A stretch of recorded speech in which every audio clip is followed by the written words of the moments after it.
Herkese merhaba arkadaşlar, kanalımıza hoş geldiniz. Afra Saraçoğlu'ndan duygusal paylaşım. Ünlü oyuncu Afra Saraçoğlu sosyal medya paylaşımlarıyla her zaman dikkatleri üzerine çekmeye devam ediyor. Ünlü oyuncu duygusal bir paylaşımda bulunan Saraçoğlu bu kez içsel yolculuğuna dair samimi bir notla takipçilerini etkiledi.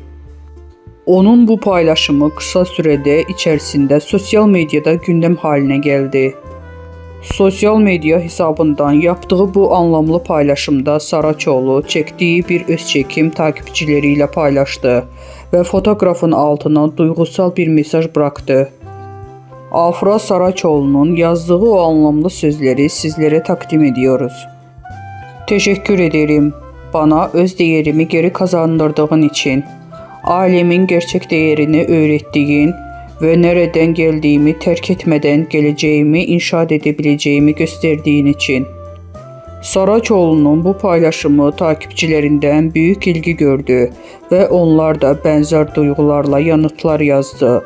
Ünlü oyuncu kişisel gelişimi ve ailesinin kendisi için ne kadar önemli olduğunu vurguladı.